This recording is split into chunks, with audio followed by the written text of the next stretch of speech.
Self-love is holding yourself to a higher standard than anyone else does. That's really interesting to me. I think it's believing in the 85-year-old version of you who's exactly who you want to be, and then ruthlessly looking at the discrepancy between the pittance of a human that you are now compared to that man or that woman, and then step by step breaking down the many differences and starting on the first one and pulling the thread. I love the idea that, true self-love a lot of the time is wrapped in acceptance and a degree of belonging. I reject this entirely. I just want to throw it out there. That doesn't surprise me.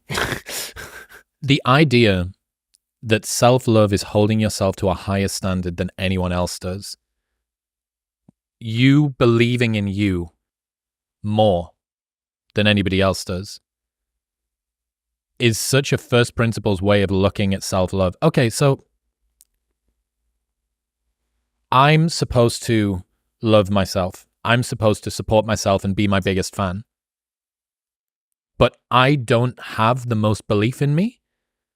So I'm supposed to have self-love, but I cap my own potential. I have so many thoughts. So right off the bat, even the concept of fan was something that if I was talking to 2013, 2012 Alex, I would have rejected that notion.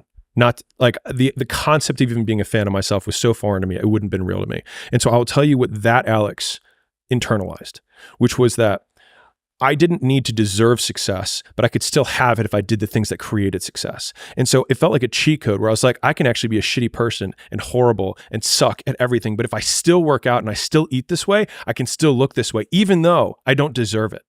And that was like the first, it actually felt like, I was like, for anybody who hates themselves, you can hear me. That was like my first big shade, my first solace, my first foothold that I started getting on success was that I didn't need to deserve it. I could still have it anyways. And that was like very empowering for me. The other thing that you said about acceptance. So there's this big movement around self-acceptance, and I want to say that I wholeheartedly reject it. You accept outcomes and you accept circumstances. You accept the fact that you were dealt whatever hand you were dealt. You accept that you're 5'8". You accept that you're black. You accept that you're a woman. That's accepting. You trying to rebel against that is you trying to fight the universe, and the universe is going to win every time. But in terms of you framing acceptance as saying that I am comfortable with who I am and I cannot be better and I must be satisfied with that, is the biggest embodiment of failure that I can imagine. Is that it's almost egotistical to say that there's a difference between saying I am good enough and I am good. So you could say I am good enough for my current state based on the work that I've put into it, but I could be better. And so like you can accept that the work that you have done has created the outcome that you've created, but you do not need to accept that the outcome that you've created is the end all be all and the last outcome that you need to have. And so for me, like the only version of acceptance that I have is that I accept that the version of myself that I want to be is so far from who I am that I have this massive discrepancy that I have to overcome. And then just breaking that down one step at a time and thinking, I don't deserve to be that man, but I can still do the things that can create it. And that also means that I have to go through the circumstances that would create that man, which means that if I have unbelievable big dreams and big goals, then I have to go through hard times. It's like hate. The hard times are a requisite for success. And so if you're going through hard times right now, it means that you're on the path to success. And it's not that you're on the wrong path. It's the feeling of being on the right path. And one of the things that I talk with the CEOs in our portfolio company, and I'm going to bring it back. One of our companies, they were struggling with growth, big company. And he was like, honestly, the issue that I have right now, he's like, I don't know how many locations I can open every month. He's like, based on the cash flow that's coming in and out. And I was like, this is kind of like the Morpheus free frame. And I was like, I need you to freeze this moment. I was like, the feeling that you have right now is that you are missing a finance function, is that they didn't have a good finance leader. And you're like, why is this relative to what we're talking about? I'll bring it back, which is that if it's the first time you're going through it, you can't recognize the signs because you don't have anything to compare it to. And so hopefully listening to this podcast and listening to other people, not just, not me and Chris, but like other people who are even more successful, whatever, they can at least tell you what it tastes like. They can tell you what the room looks like. They can tell you what the temperature feels like. They can tell you what it feels like in their body so that when you are going through it, you can say, okay, I haven't been here before, but this sounds like Albuquerque. This sounds like a missing finance. And that's why having and if you're in the early on stages and you're going through you're consuming the free content and stuff, it's like, use this because the most valuable thing you can get is the context of what the experience feels like when you're going through it. So someone can describe to you their experience so that you can relate it to your present and be like, okay, I'm on the right path. Yeah. It's the feeling of loneliness and uncertainty. Hang on.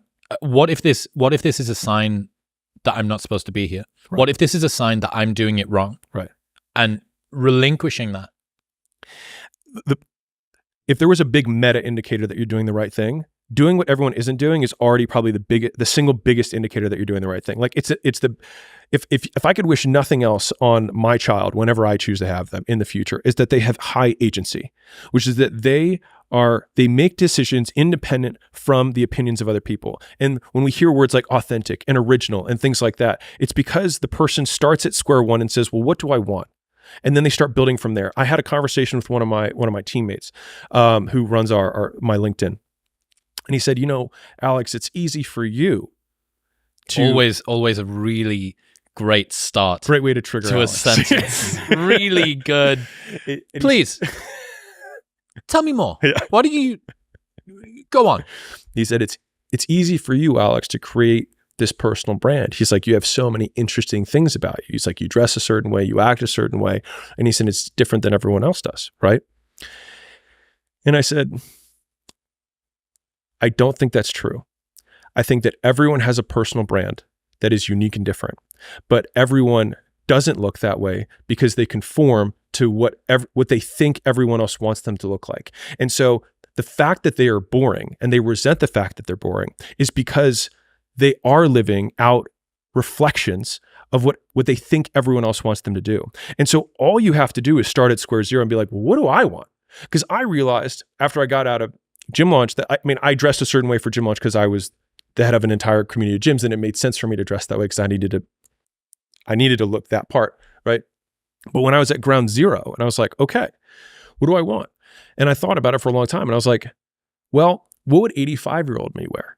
I was like, 85-year-old me would wear probably the most functional thing he could wear because he doesn't care what his shoes look like. He doesn't care what his shirt looks like. He just wants to be comfortable.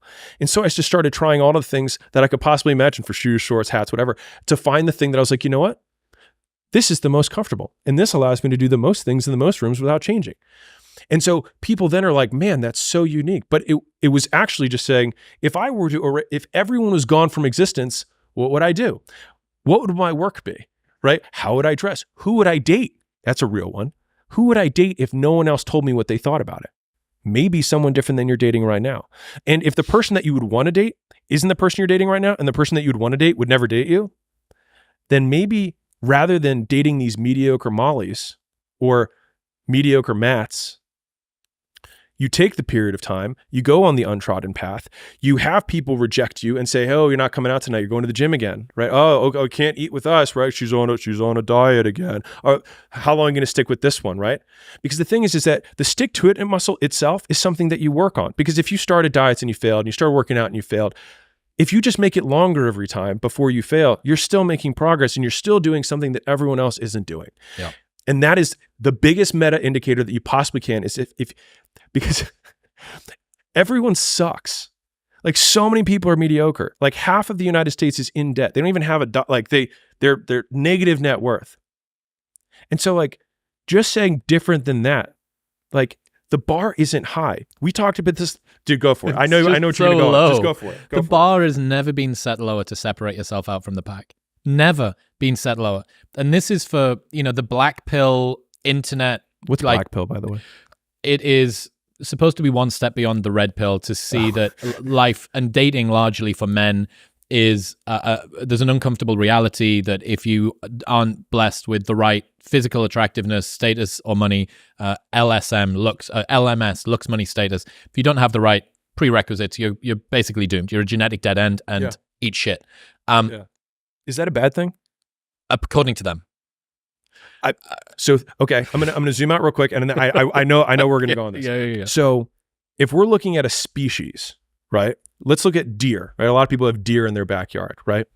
Well, what is natural is that one buck inseminates 50 doe, and he competes with all the other deer. And the reason for that is because then it actually allows the, quote, best genes to proliferate. Now, best is determined by what actually continues on, right? Getting perilously close to eugenics here, Alex. Well, I'm just talking about deer. All right? I'm just talking about deer. If anyone I'm just talking about deer. I'm not saying this is what it should be, but the point that I wanted to make was not, I think, where everyone thinks I'm going with this, which is that a lot of the black, whatever you just said, right? Black pill, I would imagine are casting an expectation on the universe that it shouldn't be this way. Why not? And this is exactly like the hater who says, you're not going to amount to anything. And the reason that it hurts is because you're like, what if they're right? And then like staring at the mirror with that question of like, what if they're right? What if I am out of shape? Because the thing is that like, in order to be the top, quote, 1%, or even the top 10%, or even just above average, right? You just need to not be overweight. Dude, the bar. You need to not be overweight, right? You need to be gainfully employed. The bar is so low. The bar is so unbelievably low.